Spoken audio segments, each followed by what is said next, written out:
So thank you all for being here today. It's a beautiful day. Bears are playing, but they're winning. Good. How many people have like the little earpieces in, like, you know? I don't want strange cheering in the middle of the show. All right. Ask the guy on that strange device in the back corner. That's right. Excellent. Thank you all for coming here today. Welcome once again to those thrilling days of yesteryear, a live recreation of some of your favorite shows from the golden age of radio. And today, we thought, even though there's a big football season is kicking off today, we thought we'd also celebrate America's favorite pastime, especially in the 40s and 50s. Baseball was the rage. Baseball was America's sport, and parents and families and fathers and sons just loved the game and gave everything to it. It was the heyday of Americana, and there were heroes were born out of it, like Lou Gehrig and Ty Cobb and others. In fact, some that we'll be featuring today that have some strange names, like Babe Ruth. Probably, anybody ever heard of him? Yes, of course, we've heard about him. Well, probably we didn't know that, that he actually had a radio series that featured the adventures of Babe Ruth. And it ran in the late 40s, which took, sometimes, most of the time, true events that happened with Babe. Sometimes they made some stuff up, and they created short little fictional stories that really highlighted the heroism and the good-hearted and the American, majestic of our hero Babe Ruth. So we've got two shows, two episodes of that series because they're really, really short. One featuring how Babe met his sports reporter, and also where Babe actually was basically threatened to. What should I say? I shouldn't give it away, but let's just say the fate of the World Series is hanging on Babe. I know. Those shows actually both originally aired in the end of 1949, back in October, and then the next one in December, 1949. In between that, we will also celebrate and highlight the mighty Casey. And there was actually a dramatization that was created with a series called Favorite Stories that featured Casey at the bat. We all have heard this wonderful poem, but yet there's a whole backstory that goes along with it. And that aired originally on April 17th, 1948.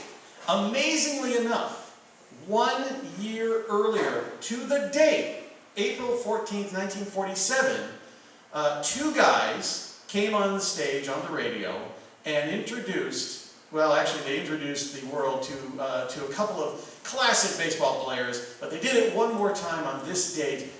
See if you can recognize some of the players' funny names. I'll give you a hint. One of them's name was Who, the other was What, and the last one was I Don't Know. And he's up third base. So we're going to do these shows for you just as they aired, with sound effects, music, and lots of baseballs, strikes and hits and home runs and more. So please, you might want to imagine that you are sitting in the audience, just like here, watching your favorite performers do their thing in the studio, or imagine that you're sitting at your own home, sitting around the old Philco radio, anxiously awaiting for your favorite show to begin, and let the imagination take over. So, enjoy us now as we take you back to those thrilling days of yesteryear.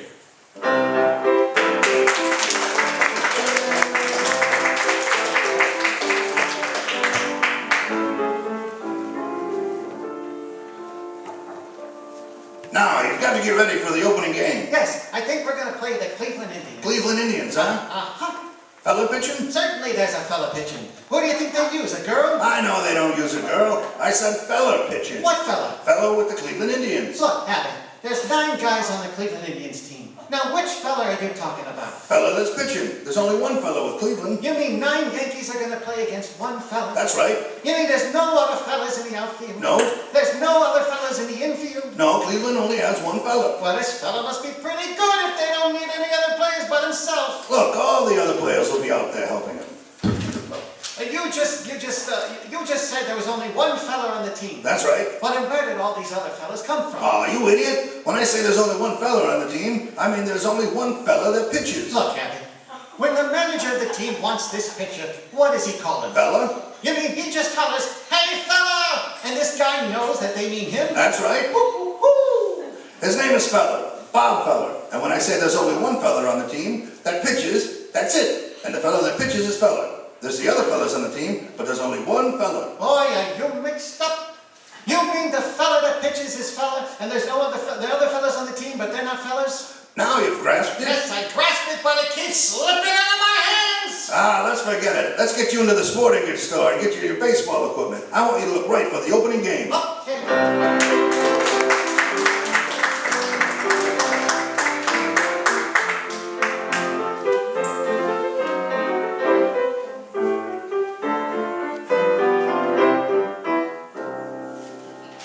Play ball!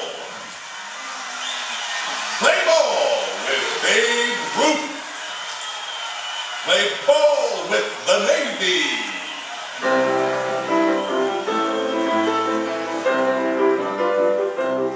The United States Navy brings you the adventures of Babe Ruth. And here to tell you about the immortal Babe is the man who knew him so well, his pal, the popular sports reporter, Steve Martin.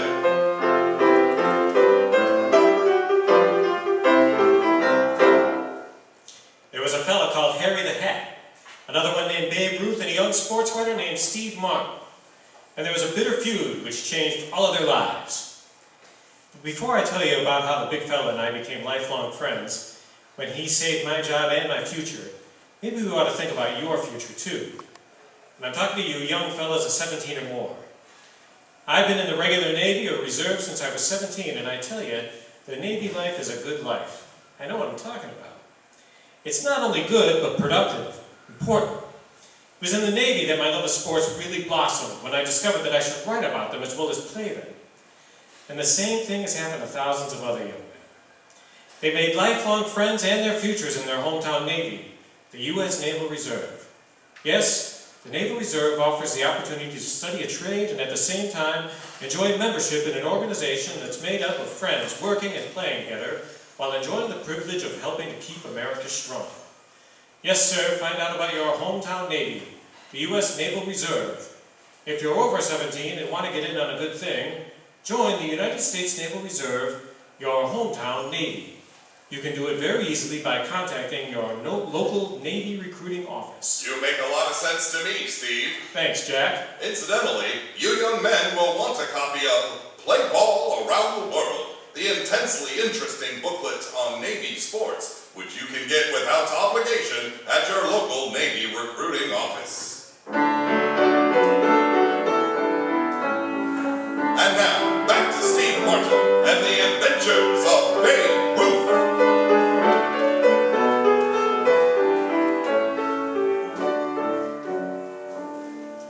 I was a young reporter, fresh out of Iowa, and my first chance came along when the sports writer of the New York News Syndicate picked me to be Babe Ruth's personal writer. I was on top of the world when I went to the Yankee Stadium to meet the big fella. It was almost game time, and he was alone in the clubhouse with a skinny, sharp-faced character. When I opened the door, it looked like I had walked into a war. I ought to punch him right in the nose, that's what I ought to do. Let go of me, Ruth. Next time I will too, only there better not be a next time. Now come on, off you go. Let go, you clown or I'll You won't do anything, you dirty little punk. No, you, out you go. And don't come back. That'll teach him that no good. Hey, who are you? Well, my name's Steve Martin. I'm with the News Syndicate. A reporter? That's right. What just happened isn't for publication, got it? I was going to ask you, well, who was that character and what was the spell? You don't know who that was? Nah, I'm pretty new around here. Good, then forget all about it.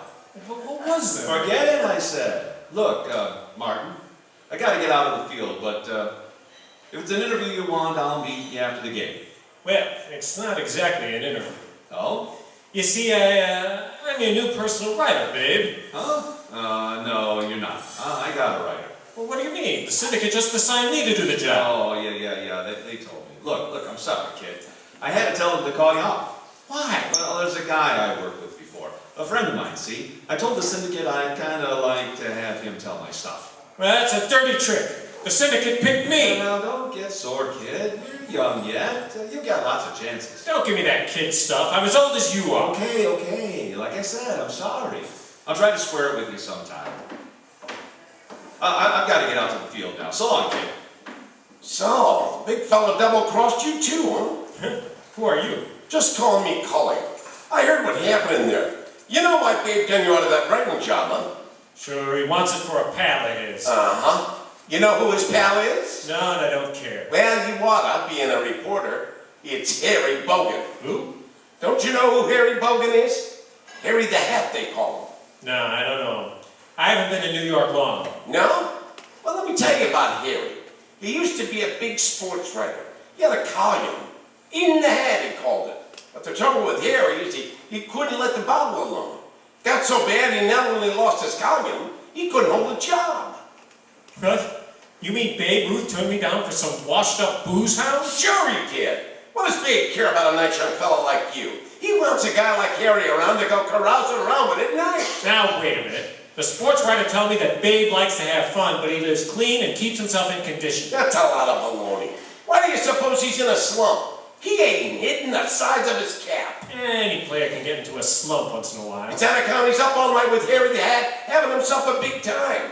That's why he's slumping, and that's why the Yanks are in 4th place. Why, I can't believe it. I can prove it. You can? Yeah, if I give you the facts while you write them up in the paper for your syndicate, you can show them up to the whole country for the guy he really is. Getting a big salary and not even keeping in condition. Letting down his team and all the fans. You call that playing square? Well, no. If what you say is true. I told you I'd give you the facts, didn't I? Look, kid, this is your chance to get back at that double-crosser. And not only when you give the papers that scoop, you'll be a big shot reporter. You won't have to beg Babe Ruth to let you write for him. My instinct told me not to trust Cully. But I was so burned up at the raw deal and I thought the Babe had given me that I didn't listen to my own instinct. Losing this job and the salary boost that went with it meant that I would have to postpone my wedding to the girl back home. About a week later, my editor called me into his office. Steve, a good reporter always writes the truth. He doesn't let his personal feelings color it. What do you mean, sir? Ever since Babe Ruth turned you down as his personal writer, you've been making snide cracks at him in your stories. The big fella's the greatest ball player ever lived, and he's a grand guy. That's what you think. And so does everyone else who knows him. They're wrong, and so are you, as you'll find out. What do you mean? I'll have a big story for you any day now. It'll knock your eyes out. And it'll wake up every fan in the country. You just wait and see. Hello? This is Cully. Listen, when are you going to write that story about the big guy? I haven't got enough proof yet, Cully. I gave you plenty of proof. But most of it hasn't been first-hand. I gotta see for myself. Okay? Meet me at 79th and 2nd Avenue in half an hour. I'll show you. I met Cully that night. An hour later, I was back at the office pounding out a little story that was going to ruin Babe Ruth and make me a star reporter. Felt a little sick writing it. But the arguments Cully had given me kept running through my mind. He's getting the biggest salary in baseball, but he ain't even keeping in condition. He's letting his team down. He's letting the team down and the fans. You call that playing square? I finished the story and looked up at the clock. There was just enough time to make the morning editions. I dropped my story on the city editor's desk and went home, feeling a little sick again, as if I had broken a beautiful statue.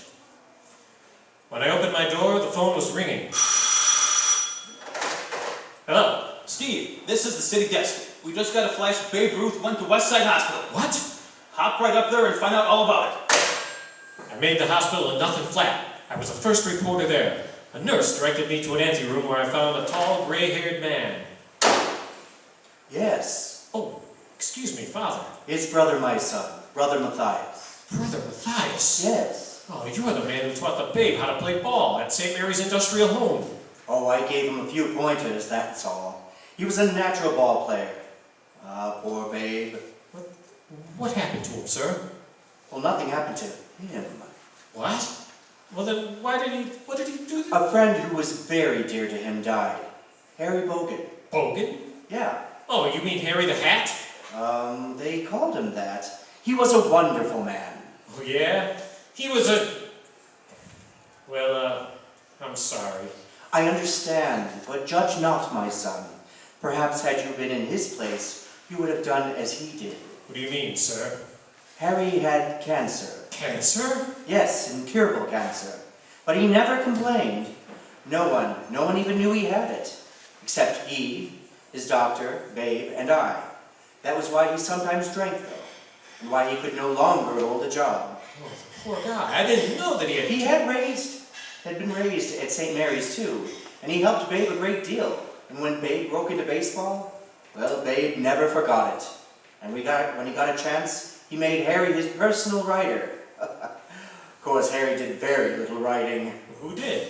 Babe. Babe? Yeah, it was pretty hard work, too. Babe isn't an easy writer. And after a tough ball game, and then trailing poor Harry half around the town at night, to see that nothing happened to him, well, Babe often sat up until morning writing Harry's stories for him.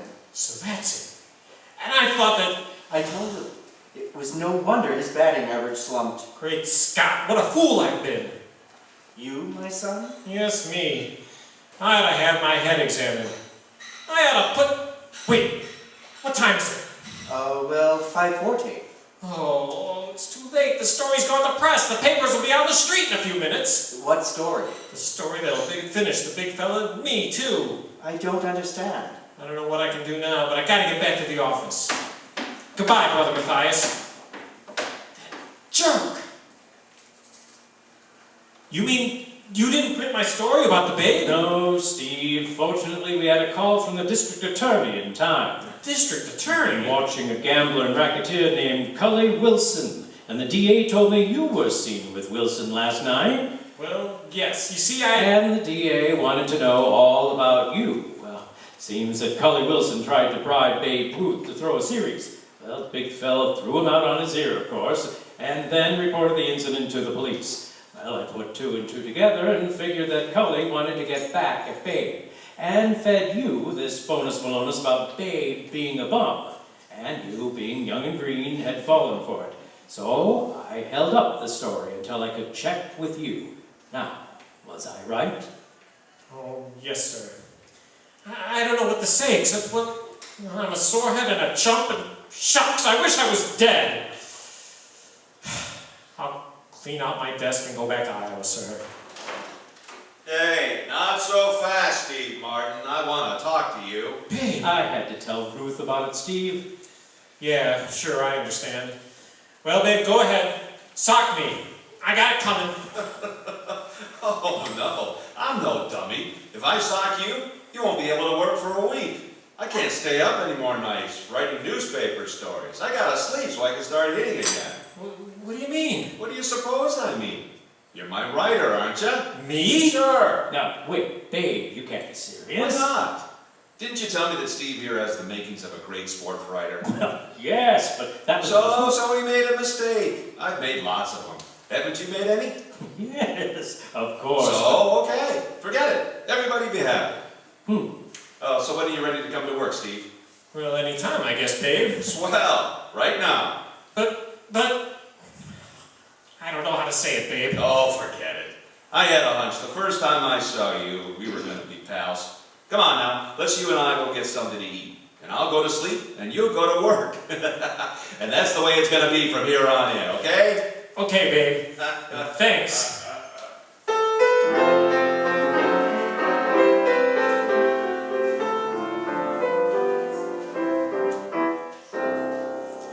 There's a wonderful spirit in young fellas. I had it.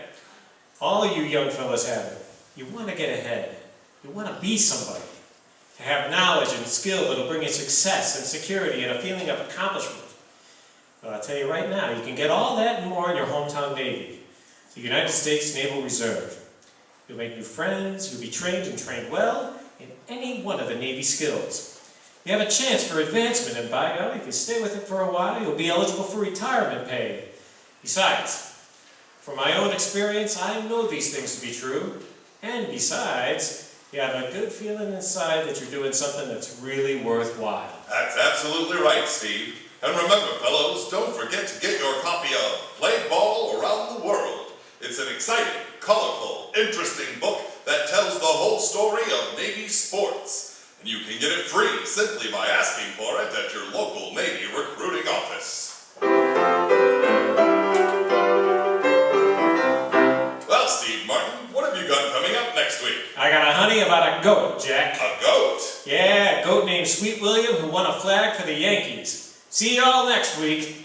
The Adventures of Babe Ruth is produced by Woody Close, directed by Ronald Dawson, written by Ben Freeman, and brought to you by the United States Navy.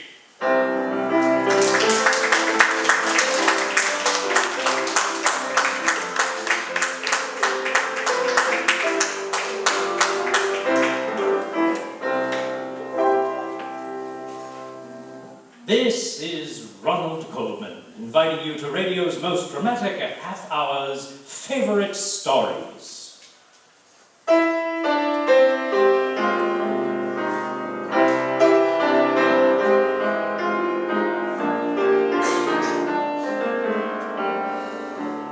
If you've ever cheered a home run hitter or sunned yourself in the bleachers of the great American game, you will enjoy this week's favorite story. It's Casey at the Bat, the yarn that's full of laughter and memories. It's based on the celebrated poem by a newspaperman named Ernest Lawrence Thayer, who wrote the Chronicle of Casey back in 1888 when he was grinding out a daily sports item for the San Francisco Examiner. Nobody was more surprised than Thayer himself when his poem turned out to be an American classic, the favorite of every schoolboy and baseball fan. He thought it no better, no worse than his average daily item. As a matter of fact, shortly after he wrote it, Thayer quit the newspaper business altogether and became a successful manufacturer of woolens. But nobody's forgotten the saga of Mighty Casey and the Mudville Nine. Grantland Rice once said that he'd take his chances on fame and immortality if he had written Casey and nothing else. 100 legends have come down the years about the real Casey, the swinging hero of the bush leagues. We are presenting a yarn about Casey as this week's favorite story.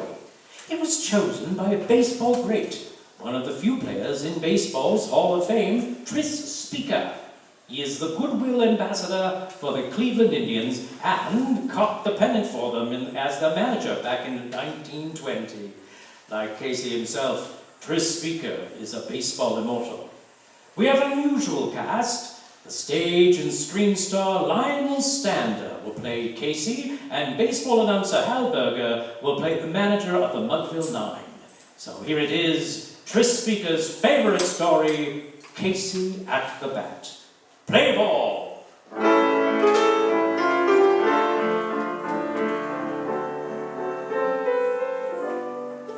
Hi, my name's Nickerson, Hank Nickerson. I'm the manager and part owner of the ball team in Mudville. Oh yeah, there's a big frog in the little pond for you. Oh now, don't get me wrong, I like Mudville. It ain't Indianapolis, mind you, or Terre Haute. But it's a friendly place, and in my day, I've seen some of the best of them. The great Christy Masterson himself pitched an exhibition game here once, and one day I shook hands with Larry LaJolie. That's right, the great Napoleon LaJolie himself. Yes, sir. When you come right down to the most colorful ball player I ever seen was a member of this here team, Casey. What a sweetheart of a ball player. You want to sell tickets to a ball game? Give me a character like Casey every time. Take any summer day. This one, for example. The Mudville fans were out. Screaming the tonsils out for this big silly goof who knew the format for popping them right over the center field fence onto the roof of the Hen Laundry. Okay, boss, where do you want it? Any place you want to put it out of the field. I consider that an order. And watch that pitcher. He's got a low one that's mean, and that ump doesn't like it. But that pitcher hasn't any more on the ball than September morn wears. Better up! Don't rush me, boss. Take that worried look off your face. That pitcher is out there on the mound with nothing but a belt buckle and a prayer. Casey, I said better up! I got ears, I heard ya. Don't get sassy. Okay, let's get this over with. And try putting the ball somewhere in this country, huh? Quit badgering the pitcher. Play ball! Keep your eyes open, You take care of your job, Casey, and I'll take care of mine. All right already. Strike one! What? Strike it? Crazy or something? That ball's so low it would have to reach up to touch bottom. What kind of idiots do they send to this league anyhow? Casey, keep your big mouth quiet. If the gentleman behind the plate wishes to be a stupid, no-good, blind numbskull, let him. But leave us not insulted. I can see we gotta beat 10 men today, and one of them is blind. Come on, Pop. Okay, Timmy, this one's for you. There she goes. It's up, and over. Don't hurry, Casey, don't hurry. I'll never find that ball. Do I need to tell you we won that game? 3-1, the score was. Casey made 2 home runs and a long 3-bagger. On the triple, he stole home. And was that ump ever mad when he had to call him safe? Like I say, Casey was batting way up in the 400s in the ballpark. But with his misses, he was batting a fat 0-0-0. And when I seen his kid Timmy in the stands, I knew we'd be having a visit from Mrs. Casey. Oh, she was a swell gal, but you'd get a little distemper too if you was married to a big walrus like Casey. Sure enough, she storms right into the locker room. Where's that baseball player?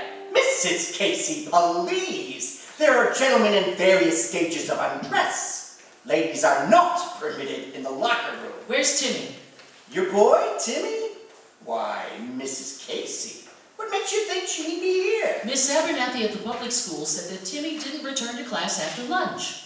Mrs. Casey, I am very perturbed to hear this. But your boy is definitely Like I not here. said, Timmy, watch those pitches. The good ones and the bad ones too. I got it, Pop. Sometimes you can learn as much from the bad ones about what not to do. Casey? Hello, honey. Hi, Mom. Don't talk to me, either of you. Gee whiz. If you didn't want to talk, why'd you come all the way to the ballpark for, honey? Don't you honey me. Timmy, look at me. Yes, Mom? Did you play hooky again this afternoon? Well, Mom, I didn't I exactly... told him he could come. There was a pitcher he had never seen, and I figured... Just as I thought. Timmy, how do you ever expect to be educated? I don't want to be educated, Mom. I want to be a baseball player. You see?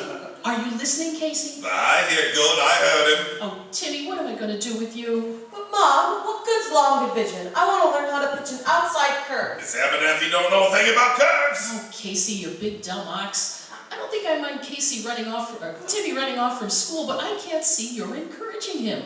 I just can't see it. Yes, sir, Pop. That'll do the trick. Oh, honey. Oh, Come here. What do you want? I just got the prettiest hair of any girl I ever seen. And the nicest smile. And the cutest little crazy nose. And the bluest eyes. Casey, what am I going to do with you? Look, honey, Timmy and me, we'll never cut school again. Will we, Tim? You say so, Pop. Casey, I wish I could just tell you to go jump in the Mudville pond, but I can't. I just can't, because I love you too much.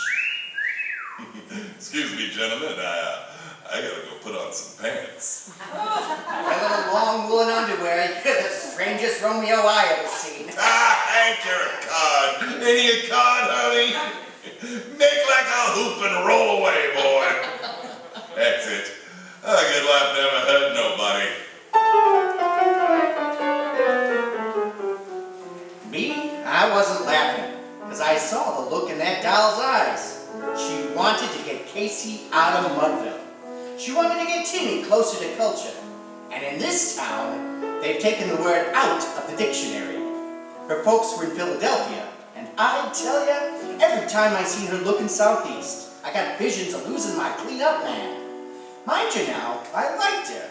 But in my book, she was like another opposition team on our schedule. And I had to figure out her tactics the same way. And try to match them.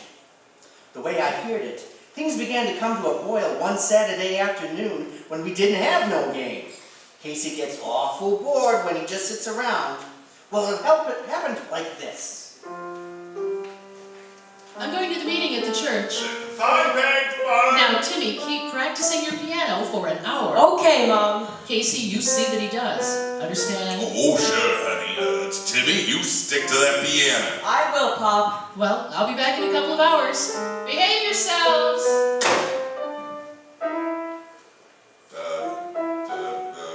What you playing there, Timmy? Let me see. It's called, scales.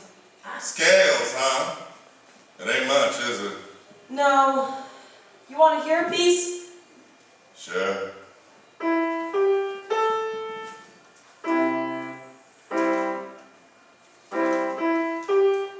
You like that, Pop? Sure. Sure. It's called Flight of the Butterflies. That's awful sissy stuff, isn't it? Nah, Timmy. The butterflies have gotta live too. Yeah.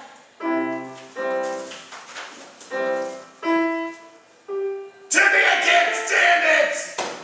You and me, we're ball players. You said it, Pop. Come on, son, grab your glove. I'll show you how to throw an ump out. Gee whiz, will ya? Come on. Butterflies! Yeah. Okay, throw me a couple. Then I'll show you how to put something special on it. Here we go. Get that leg up. Wind slow. Atta boy, let it go. Oh, a good one. A strike in any man's league. Swell. Hey, keep working, Timmy, and you'll be a great pitcher someday. Over my dead body, he'll be a pitcher. Cheers, it's Mom. Oh, Peggy. This baseball is the only language you understand, Casey. So you better know this right now. Hey, As far as I'm concerned, you're up to bat. And just know you swung hard for strike 2. Peg, you just... One more strike, champion, you're out. And I'm going home to Philadelphia. One more strike and I'm leaving you for good. Timmy, your mother has the soul of an umpire. Have you ever seen a dame's eyes when she gets a big idea? It's a kind of wild, frenzied look. She starts fizzing like a sparkler on the 4th of July. Well, Peg got a big idea. She'd get to go to Philadelphia and have Casey too. It was near the middle of the season. Timmy was there because school was out for the summer. And Mrs. Casey, with a smile on her pan from here to center field, charges into the locker room. Casey! Hey, it's your missus. What do you suppose I've done now? I don't think anything. She looks happy. Oh, Casey! Oh, there you are, honey. Hi, Peg. Hi, Mom. Casey, I just received a telegram from Philadelphia. Anything wrong? Oh, everything's very bright. It's from my dad. Oh, how is the old prune-faced dad? How is your father? Oh, he's fine. Well, Dad got a good friend in the sporting goods business named Ben Shai. Oh, honey, stop right there. I don't want to go into no sporting goods business. No. Ben Shai bought a baseball team there, together with a young fella named Connie Mack. Mac, that name sounds awful familiar. Yeah, sure. He's a catcher. Yeah, with Milwaukee. Owns part of the Milwaukee team, too. Used to catch for Philadelphia. Good kid. Sure. Well, what about it, honey? Well, Dad told Mr. Shai and young Mac about you, and they're sending a scout down to see you tomorrow. That's great, honey.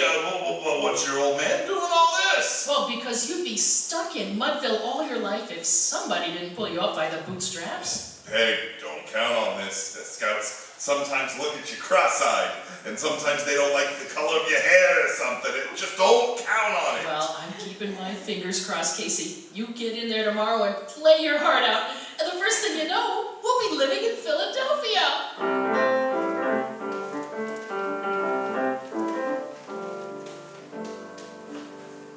We're ready to go back to the days of wide-brimmed hats and bustles, mustachios and bicycles built for two. One of the great players of American baseball has chosen Casey at the bat as his favorite story, Mr. Tris Speaker. The deep-voiced Lionel Stander is playing the mighty Casey in our radio dramatization, and baseball commentator Hal Berger plays manager Hank Nickerson. Now, if you'll slip back into the locker room of the Mudville clubhouse with us, we'll continue with the saga of Casey at the bat.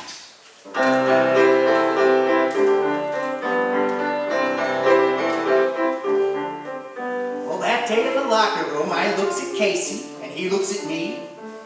He sits there for a long time in his woolen underwear, after everyone else had gone home. He just sits there looking at the telegram from Philadelphia. Hey, you better get dressed, Case. Oh, yeah, sure. Philadelphia's a big town. Yeah. Imagine they pay well at that ball club. Imagine so. I was thinking, Case, any scout that sees you is sure to want to sign you. Yeah, he'll like the color of your hair all right. Nah. You know, I ain't got nothing in writing with you, Case. But even if I did, I wouldn't stop you from bettering yourself. You know that, don't you? Well, that's real generous of you, Hank. You're like my own brother, kid. I wouldn't stop you from getting into the majors. Yeah, they're starting these World Series things. They'll be real fat pickings. I don't stand a chance. Well, of course, I gotta admit, this won't be the same team without you. Won't be the same town. Without you, we can toss in the towel right now on our big playoff game with Midtown. Flynn and Blake, they're no good. Yeah, I wouldn't want to miss that game, boss. Scout sees you, he wants to sign you, he'll want you right away in a couple of weeks maybe. Go on. And Philadelphia's a good town. Yes, sir. Of course, you can't raise your voice there. Gotta talk in whispers all the time, you know. Can't raise your voice. Oh, no. Gotta wear a necktie, too. Can't go to a restaurant for a cup of coffee if you don't wear a necktie. You're kidding. No, I've been there. High society stuff. Anybody you meet on the street, you bow to. Bow? Yeah, last time I was there, I bowed so much I got the lumbago. That don't sound very tasty. Say, I didn't tell you. I had a talk with Haggard. You know, the Midtown pitcher. He says he's going to strike you out in the playoff game. He said that? Those were his words. Hank, I don't want to go to Philadelphia. I like Mudville. I like you. I like playing here. Maybe I'm a dope or something, but this is where I belong. I'm real happy here. Why, Casey, whatever made you come to that decision? The next day, sure enough, a stranger shows up in one of the good reserved seats. And he has on a necktie and a winged collar. Now me, I've never been to Philadelphia, but I spotted him. He was a scout, all right. I was watching him out of the side of my eye when the officials from the field made an announcement. Ladies and gentlemen, a substitution in today's lineup for the Mudville Nine due to injury sustained in warm-up.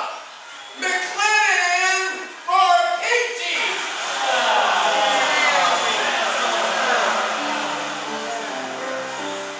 I strolled into the locker room to kind of comfort the wounded Casey.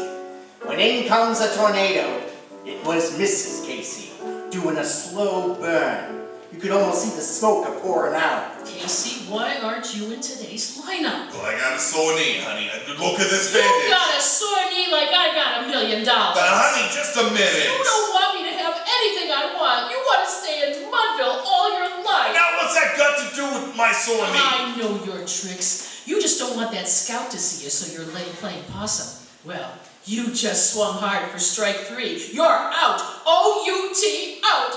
I'm taking Timmy and we're going to Philadelphia. Honey, wait a minute. Oh, honey. You know that dame packed up and went home to mother? Can you imagine that? Well, you never saw a batting average go down so fast in all your life. It's like I always say, you gotta think home runs before you can hit them. And Casey was walking around in a daze, like a lame bunt. The day of the big game with Midtown, I gives him a pep talk. It's no use, Hank. I might as well get a job in a sporting goods store. I'm through. So the gal walks out on you. Try to forget her. I can't, Hank. I'm in love with Peggy. And I miss Timmy awful. This one day, try to forget her. It's the big game, Case. We need you. We need you with your old spirit. Try to be spunky, Case. Give the fans their money's worth. They like their old cocky, swaggering Casey. I guess I have been letting the fans down, Hank. I guess I've been letting my own troubles make me a bad ball player. And like you always said, boss, The fan's the most important part of the game. Oh, I'll swagger today. Plenty. But I wish I felt more like swaggering in my own ticker. Well, we all know what happened that day. It was a pretty famous game. It got that way because a newspaper man named Thayer said it all down in sort of a poem. The way he says it is much better than I can say it. So if you don't mind, I'll borrow his stuff.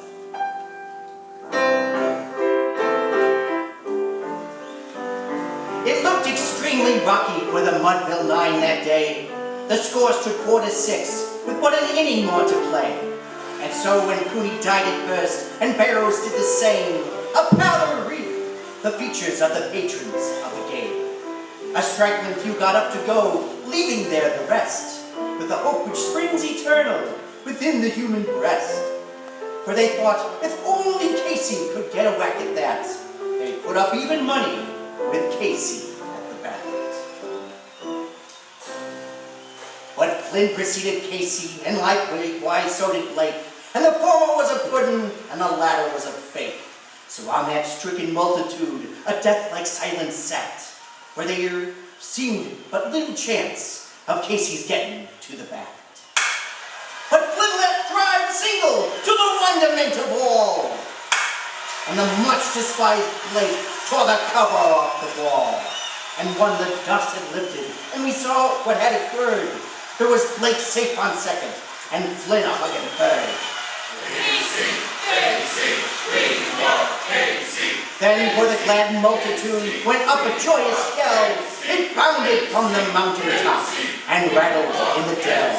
It struck upon the hillsides and rebounded on the flats. For Casey, mighty Casey, was advancing to the bat. There was an ease in Casey's manner as he stepped into his place. There was a pride in Casey's bearing and a smile on Casey's face. And when, responding to the cheers, he lightly doffed his hat, no stranger in the crowd could doubt 'twas Casey at the bat. 10,000 eyes were on him as he rubbed his hands with dirt. 5,000 tongues applauded as he wiped them on his shirt. Then while the writhing pitcher ground the ball into his hip, defiance screamed from Casey's eyes. A sneer curled Casey's lip. And now the leather-covered spear came hurtling through the air, and Casey stood a-watching in a haughty grandeur there. Close by the sturdy batsman, the ball unheeded sped. Hey, my style! Said Casey. Strike one! The umpire said. From the benches black with people, there rose a sullen roar, like the beating of a storm waves on a stern and distant shore. Kill him! Kill the umpire! Shouted someone on the stand, and it's likely they'd have done it had not Casey raised his hand. With a smile of Christian charity, great Casey's visage shone. He stilled the rising tumults, and he bade the game go on. He signaled to the pitcher, and again the spheroid flew. But Casey still ignored it, and the umpire said, Strike two! Fraud! Fraud! Yelled the maddened thousands, and the echo answered fraud. For one scornful look from Casey, and the audience was awed. They saw his face grow stern and cold. They saw his muscles strain, and they knew that Casey would not let that ball go by again. The sneer is gone from Casey's lip. His teeth are clenched in hate. He pounds with cruel violence his bat upon the plate. And now the pitcher holds the ball, and now he lets it go, and now the air is shattered by the force of Casey's blow. Ah, somewhere in this favored land, the sun is shining bright. The band is playing somewhere, and somewhere hearts are light. Somewhere men are laughing, somewhere children shout. But there is no joy in Mudville. Mighty Casey has struck out.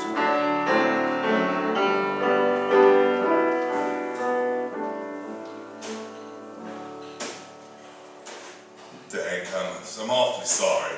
And sorry I let you down, you and the fans. Forget it, Casey. Forget it. Spin around. See who's here. Hi, Pop. Timmy? Timmy, when did you get back from Philadelphia? You shouldn't have run away from your mother. Well, Pop, I'll tell you how it happened. Mom and me, we was sitting in Philadelphia. I was practicing the piano. I guess she didn't like the flight of the butterflies either, because she started to cry. So I went up to her and I said, Mom, no good ball player only gets one crack at the plate. Why, even Ty Cobb himself even strikes out once in a while. I guess she agreed, because she came back with me. Did she hear Timmy? Right in the stands. Hiya, Casey! Oh, gee whiz, gee whiz. Go on, kiss her, Pop.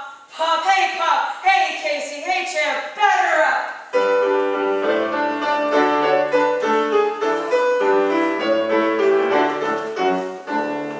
You've been listening to Casey at the Bat, an original story concocted by Jerome Lawrence and Robert E. Lee from the famous poem by Ernest Lawrence Thayer.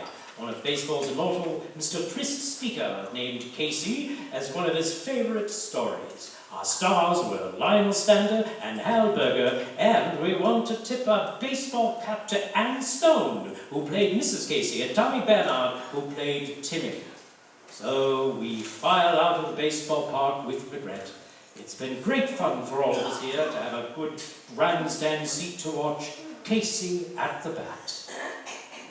It was during my school days in England that I first became fascinated by the rousing tales and verse of Rudyard Kipling. One story in particular that deeply impressed me, and many years later I was lucky enough to take part in the production of The Light That Failed. Next week, we bring it to you on Favorite Story, when once again I will play the part of Dick Helgar. Miss Heather Angel will provide both love interest and hate interest as the unpredictable Bessie. Next week on Favorite Story, Rudyard Kipling's The Light That Failed. We hope you'll be listening.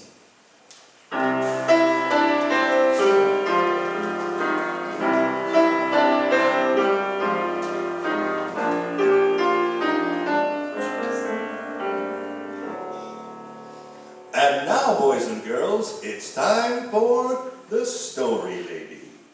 Today's story is one I call Casey at the Bat. Once upon a time, there was an important baseball game in the town of Mudville. It was the last half of the ninth inning, and Mudville had fallen behind by 3 runs. But there was still hope. The bases were loaded. Up to bat came the mighty Casey, who was also loaded. Casey was everybody's hero and got lots of jobs shaving on TV and posing for bubblegum cards. As Casey strode to the plate, the crowd let out a big roar. The pitcher pitched. "Strike 1, the umpire yelled. Casey laughed. "Strike 2, cried the umpire. Now was the time. The pitcher wound up. Casey gritted his teeth. Then it began to rain. Casey was so relieved he passed out at home plate and drowned. Thank you, Story Lady. Tune in again, boys and girls, when the Story Lady will tell you what really goes on in prison.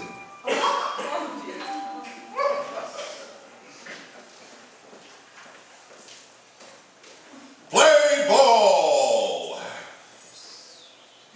Play ball with Babe Ruth! Play ball with the Navy!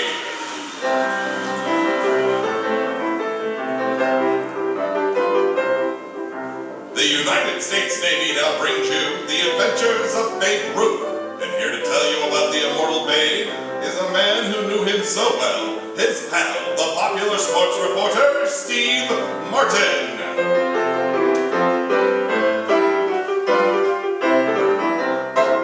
It was the 7th game of the World Series. The score was tied and Babe Ruth was at bat. A home run would win the series for the Yankees and new laurels for the big fella. But I sat there praying that he would strike out, and so save his life. We bring you the exciting story in just a moment, but first, a short but important message from Jackson Banks. Come in, Jack. Okay, Steve, and thanks. Before Steve Martin gets started with this particular exciting adventure of Babe Ruth, I'd like to remind you young fellas that there's an important place for you in your hometown Navy, the United States Naval Reserve. If you're short of the loose ends and you're out of high school and your friends have drifted away, if you want companionship with a great bunch of fellows, all interested in the same thing, if you want to be trained in a valuable skill, the Naval Reserve is the place for you. You see, this great hometown Navy of ours, the Naval Reserve, is a completely volunteer organization where good friends meet in their spare time, on weekends and on vacations, to study and work and play together. They're trained in such things as photography, welding, engine repair, diesel engines, electronics, and any one of the Navy skills. And because the Navy believes in perfect training, the skill learned could very well take you to the top in civilian life, at a time when high specialization means high success. You know, Jack, one of the things I like best about the Naval Reserve is the sports program. Yes, Steve, sports are very important to the men of the Navy. You bet. And I don't mind telling you that it is developing sort of the greatest amateur teams in the country, in every branch of sport. Well, the Naval Reserve fellows study together, work together. Why shouldn't they play well together? Particularly when they are all so full of that wonderful Navy spirit. Look, fellas, if you're not in the Naval Reserve, you ought to be. Join your hometown Navy, the United States Naval Reserve. It will pay to see your local naval recruiting station soon. And now, back to Steve Martin and the adventures of Babe Ruth.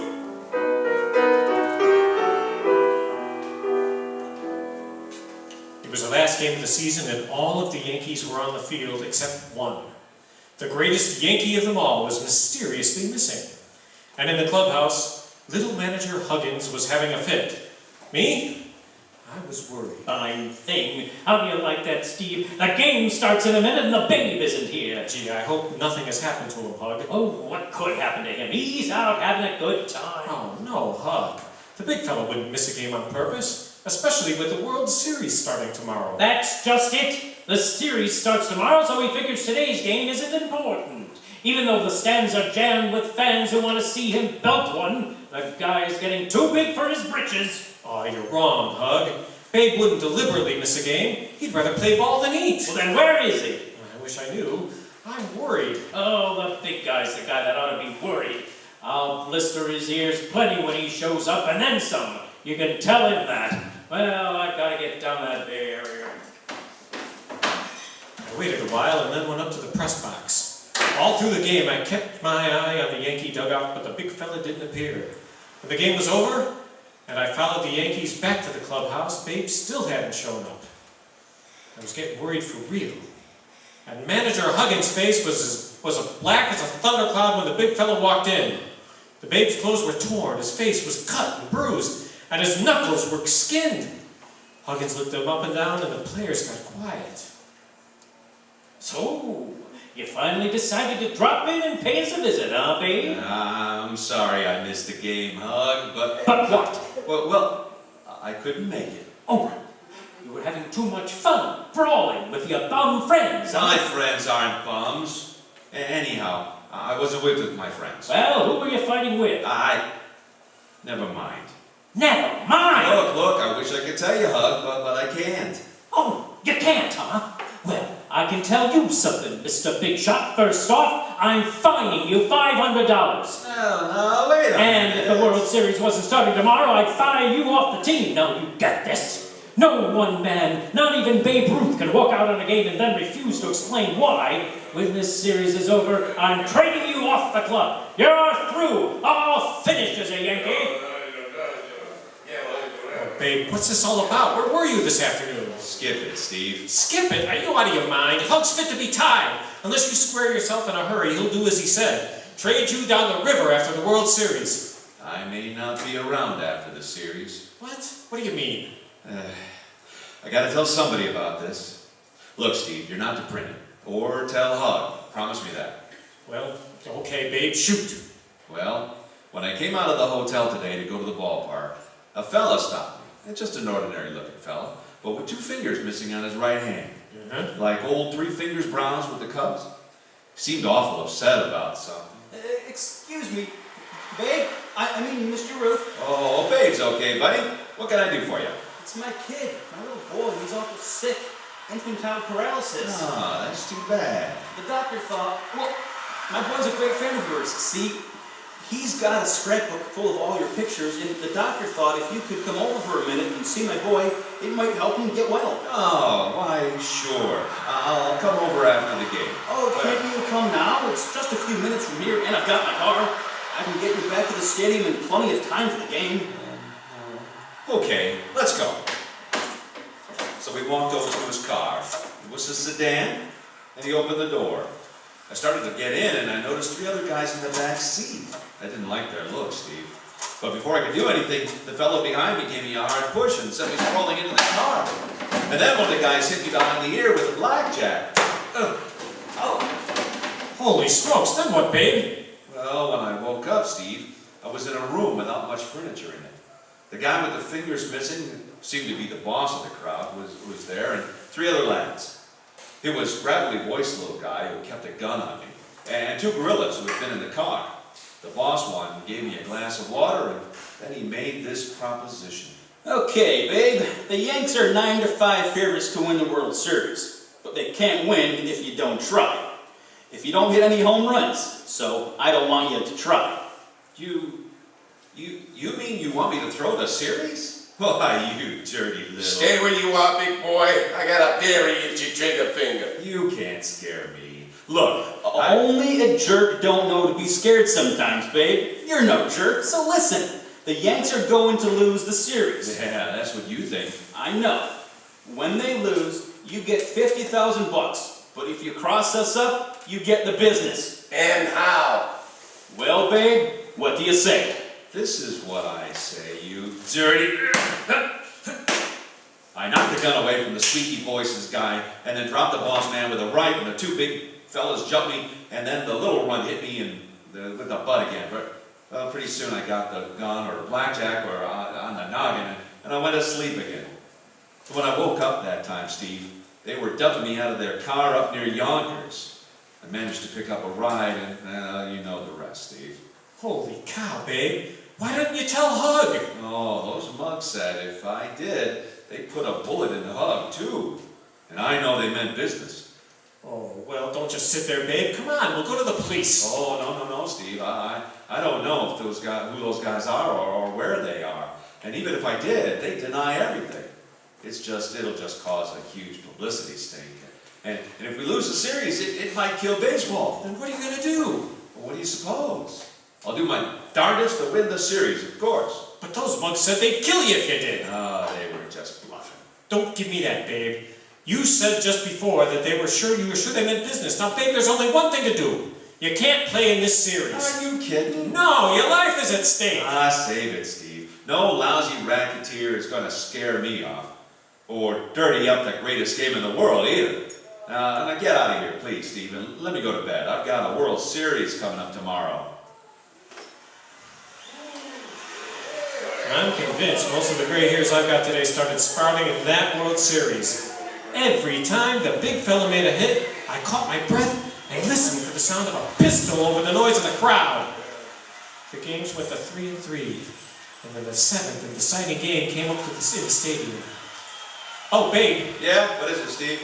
Look, babe, this is the deciding game. If you win it, you might...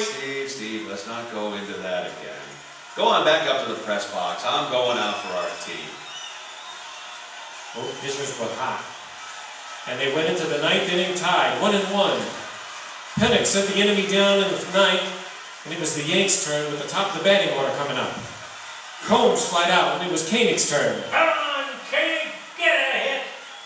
Koenig went out in infield order, and then you should have had the crowd as the big fellow winced up to the plate, swinging 3 bats. It's up to you, babe. You can do it. Take it out of the park. The big fella took a strike, then 2 balls, and he fouled off 1. Then he took another ball. There was the big one on. I found myself praying that he would strike out and save his life. Then the pitch came, a fast one, and I closed my eyes. I had a ringing crack, and the crowd went crazy. I opened my eyes to see the ball launch high and far into the bleachers. Oh, you babe. sound of the shot, waiting to see my friend fall. My heart was hammering in my ribs as he had turned to third and started for the plate, taking off his cap to the howling mob. And then I felt a hand on my shoulder as I spun around. There was a man in a gray suit who I'd seen in the stands throughout the series. Now he said, We got them, Martin. You did, sir? Yes, all of them. Fingers Gerhardt, Joey May, his Bradley Boy Stooge, all of them. This was the only game they came to, the big one. They had betting receipts on them, and May had a gun. I think he was getting ready to use it en route. Good Lord. The FBI was after those rats for a long time. But we got them at last, thanks to your descriptions and the big fella's courage. I looked back at the field, and the big fella was just disappearing into the Yankees' dugout surrounded by his happy, cheering teammates. He was safe. My eyes got a little misty. The big fella had done the impossible again, and made it stick.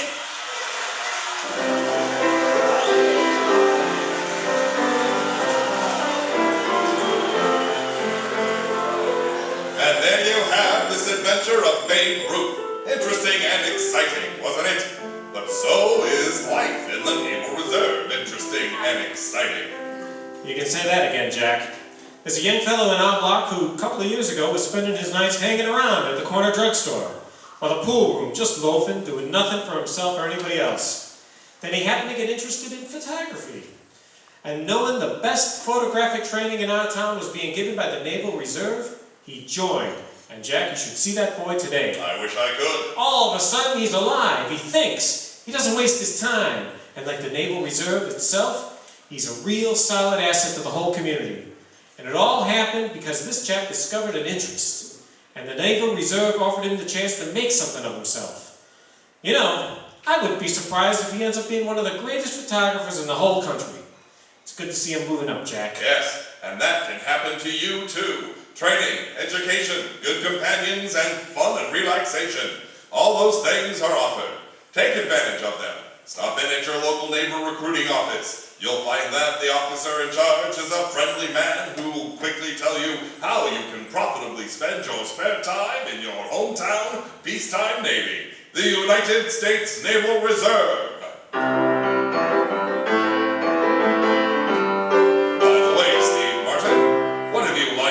Next week. Well, next week, Jack, I'm going to tell you how the big fella returned to the pitcher's box to catch a rat and save a brilliant young catcher from the penitentiary. The Adventures of Babe Ruth is written by Ben Peter Freeman, produced by Woody Close, directed by Ronald Dawson, and presented by the United States Navy.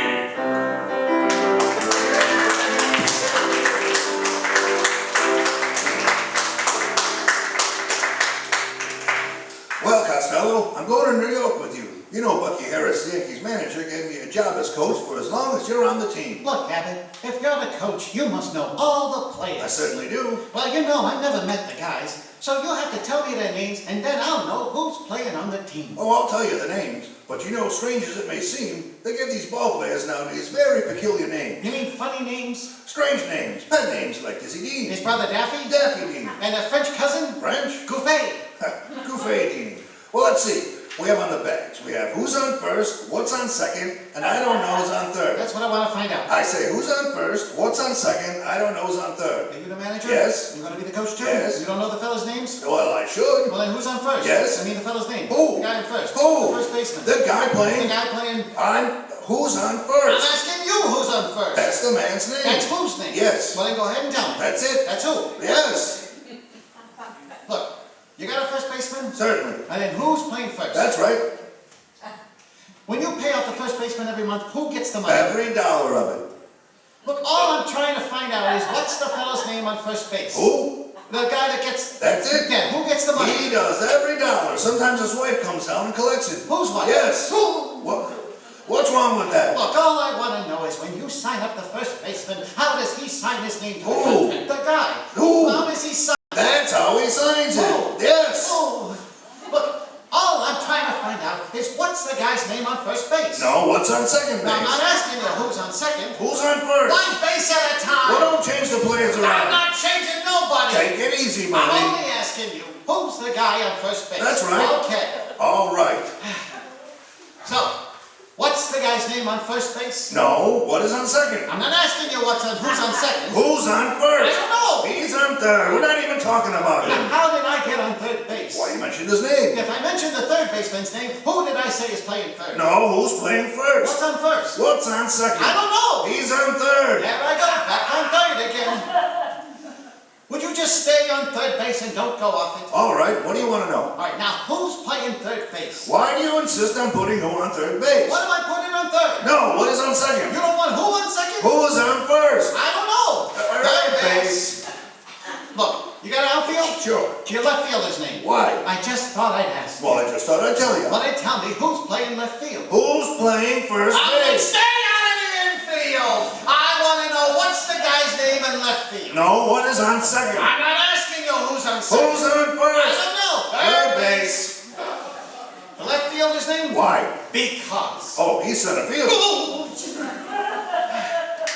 Look, you got a pitcher on the team? Sure. The pitcher's name? Tomorrow. You don't want to tell me today? I'm telling you now. Go ahead. Tomorrow. What time? What time what? What time tomorrow are you going to tell me who's pitching? Now listen, who is pitching? Who is... I'll break your arm, you say who's on first. Now I want to know what's the pitcher's name. What's on second? I don't know. Third base. Got a catcher? Certainly. The catcher's name? Today. Today. And tomorrow's pitcher. Now you've got it. All we got is a couple of days on the team. You know, I'm a catcher too. So they tell me. I get behind the plate and I do some fancy catching. Tomorrow's pitching on my team and a heavy hitter gets up. Yes? Now the heavy hitter bunts the ball. When he bunts the ball, me being a good catcher, I throw the guy out at first base. So I pick up the ball and I throw it to who? Now that's the first thing you said right. I don't even know what I'm talking about! That's all you have to do. Is throw the ball to first base. Yes. All right, now who's got it? Naturally. Look, if I throw the ball to first base, somebody's got to get it. Now who has it? Naturally. Who? Naturally. Naturally? Naturally. So I pick up the ball and I throw it to naturally. No, you don't. You throw the ball to who? Naturally. That's different. That's what I said. You're not saying it. Yeah, I throw the ball to naturally. You throw it to who? Naturally. That's it. That's what I said. You asked me. I throw the ball to who? Naturally. Now you ask me. You throw the ball to who? Naturally. That's it. Same as you! Well, don't change them Same around. as you! I throw the ball to who? Whoever it is picks up the ball and the guy runs to second. Yes. Who picks up the ball, throws it to what? What throws it to? I don't know, throws it back to tomorrow. Triple play. Yes. Another guy gets up and it's a long fly ball because. Why? I don't know. He's on third and I don't give a darn. What did you say? I said I don't give a darn. Oh, that's a shortstop.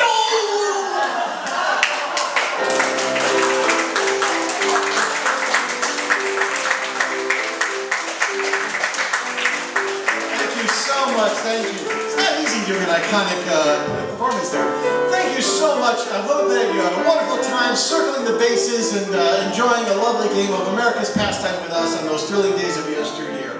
We've got an exciting season lined up featuring Jack Bunny, Suspense, Duffy's Tavern, and especially also a couple other, George Burns and Gracie Allen, but also coming up, our next show is November 15th, Sunday, 2 o'clock, right here at the Oak Park Arms. We will be doing wacky sci-fi shows, including the CBS Radio Workshop, where a bunch of spacemen visit a planet that is inhabited by vegetables. And also a show, Dimension X, which features an episode called A Logic Named Joe, in which computers are taking over the world, and you can ask a computer anything, and it'll give you the answer. Back in the 1950s. But first, of course, we'd like to thank the incredible cast of those thrilling days of yesteryear. Tim Baker, Steve Schroeder, Matt Gilbert, Don Gingle, John Gould, and John Corona. Also, Jim Martin, Aaron Wilkinson, Shane Friends, and Val Glowinski. And also, special thanks to the synchronous sound effects stylings of Steve Schroeder and John Corona. what radio show would be complete without the musical magic stylings of Mr. Peter Storm on the piano? And I am today's director, producer, and also appearing, Ben Dooley. And of course, we'd like to thank you, the audience, for helping our show come alive and for being here today, and so that we could bring their show back to you.